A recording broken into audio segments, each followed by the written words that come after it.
మీరేమో డిగ్రీ చదివామంటున్నారు. ఆ రోజుల్లో డిగ్రీ చదివిన వారికి అంత ఇంత ఇంగ్లీష్ వస్తుంది.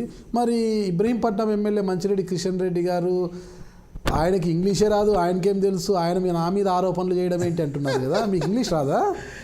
ఇప్పుడు ఎవ్వంది వాడు చెప్పుకుంటాడు, ఆ నయం బుద్ధులు వచ్చినాయి, నయంతో తిరిగాడు కదా, నయంతోనే తిరగలేదు అంటున్నాడు కదా. ఎవడన్నా దొంగ దొంగ అంటాడా?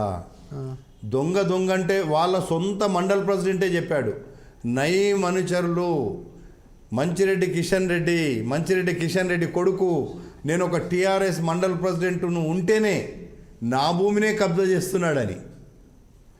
ఇప్పుడు మీకు ఒక్కటే చెప్తున్నా, నేను ఏదో ఆశామాసిగా రాజకీయంగా మాట్లాడలే.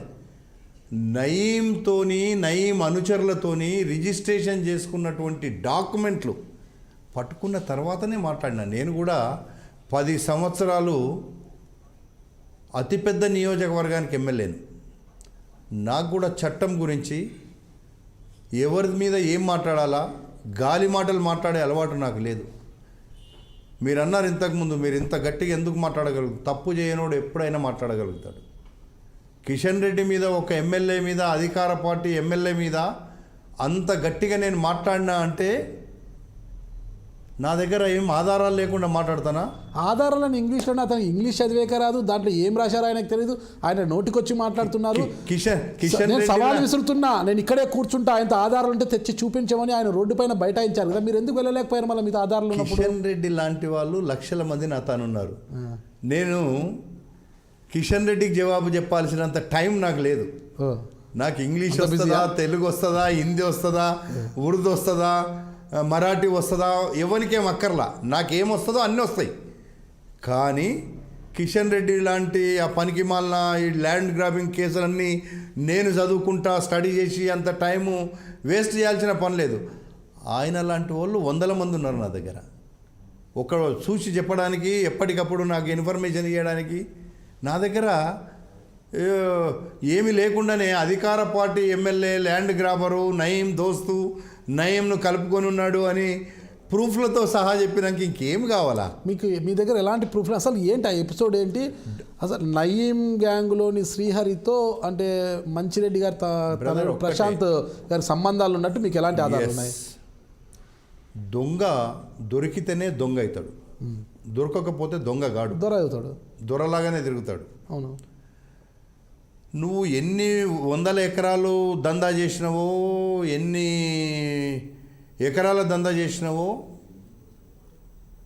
చాలా ఉన్నాయి, మాకు తెలుసు. కానీ ప్రూఫ్ లేకుండా నేను చెప్పడం కరెక్ట్ కాదు. నీకు ఎకరా దొరికినట్టే, 4 ఎకరాలు దొరికినట్టే, 5 ఎకరాలు దొరికినట్టే. ఎవరైతే నయీం గ్యాంగ్లో శ్రీహరి అనేటువంటి వ్యక్తి ఇప్పటికి కూడా జైల్లో ఉన్నాడు, ఆ జైల్లో ఉన్న వ్యక్తులతోని నువ్వు రిజిస్ట్రేషన్ డాక్యుమెంట్లు నీ కొడుకు పేరు మీద, నీ భాగస్వాముల పేరు మీద చేసుకుంటే నువ్వు దొంగగా దొరికినట్ట. ఆయన కొడుకు ఎవరు? ఆయన కిషన్ రెడ్డి కొడుకు ప్రశాంత్ కుమార్ రెడ్డి అని మంచి ఇన్ఫ్రా అని పెట్టారు ఒకటి. మంచి ఇన్ఫ్రా పేరు మంచిరెడ్డి కిషన్ రెడ్డి పేరు మీద మంచి ఇన్ఫ్రా అని పెట్టారు. పేరులోనే మంచి ఉంది కదా పాపం. ముంచిండు, మంచి అంటే ముంచుండది. పేరులో మంచి పెట్టుకున్న ఆయన అంత మంచి ఆయన్ని మీరు ముంచాడని మాట్లాడితే ఎట్లా? మీరు మంచి పెట్టుకున్నాడు జైల్లోకి పోతాడు ఎవడన్నా? వాళ్ళ కుటుంబం అంతా జైల్లోకి పోయిన కుటుంబం, హరిజనులను దళితులను చంపి జైల్లోకి పోయిన కుటుంబాన్ని ఇంటి పేరుంటే ఇక మంచి అయిపోయిందా? మంచితనం ఉంది కాబట్టి ఇంటి పేరు మంచి అని పెట్టుకున్నాడు. ఎవడో తాత ముత్తాతలది ఏమన్నా ఉందేముంటే, కానీ వీళ్ళు చెంచల్గూడ జైలు కూడా తిన్న కుటుంబం ఆ కుటుంబం మొత్తం. వాళ్ళ తండ్రి కానీ, వాళ్ళ తమ్ముళ్ళు కానీ, వాళ్ళ సోదరులు కానీ, వాళ్ళ ఎవడో నేను ఇప్పుడు అట్లా చెప్తే మేము జైల్లో ఎప్పుడున్నామని అనడానికి వీలుందా? ప్రూఫ్ ఉంటుంది కదా. అది చెంచల్గూడ జైలు కూడు తిన్న వ్యక్తులు మీరని దళితులను చంపి, దళితులను మోసం చేసి, దళితులను దగా చేసి జైలుకు పోయినారంటే అర్థమైంది. ఇప్పుడు ప్రతిదానికి ఏదన్నా ప్రూఫ్ ఉంటేనే మాట్లాడతాం. అరే నువ్వు జైలుకు పోయినావంటే నేను పోలేదని చెప్పు మను, నా కుటుంబం ఎవరు పోలేదు, దళితులను కొట్టలేదు అని వచ్చి చెప్పమను. మీరు ఇబ్రాహీంపట్నం ఎందుకు రాలేదు అంటారు. ఎస్, నేను ఎందుకు పోలేదు? చేతకాకపోలేదు. నేను అక్కడ పోతే ఏదో ఇక అయిపోయింది, ఇక నేను చెప్పేసిన జవాబుని తప్పించుకుంటాడు. అందుకే నేను మీలాంటి ప్రెస్ మీడియా సోదరులను అడిగాను, సార్ మీరు పోతే మీ వాళ్ళు ఏదో మాట్లాడతారు, ఇంక అయిపోయింది అంటారు, మీరు కరెక్ట్గా ప్రెస్లో ఇక్కడ చెప్పండి, అవసరమైతే ప్రెస్ క్లబ్లో చెప్పండి అన్నారు.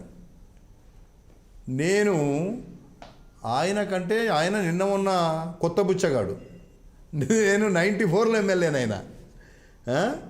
94లో నేను ఎమ్మెల్యే అయినప్పుడు ఈయన ఎక్కడుండో తెలియదు, ఫుట్పాత్ మీద. ఇవన్నీ తెలియదు కదా నాకు, కొత్తగా వచ్చిండు కదా. ఇప్పుడు అట్లా వచ్చినంత మాత్రాన నేనేమి ఆయన ఎమ్మెల్యే అయ్యిండు, ఆయన నయీంతో దోస్తానా చేస్తుండు అని మల్లెడ్డి రంగారెడ్డి భయపడతాడా? ఏమన్నా ఉన్నది చెప్తాడు.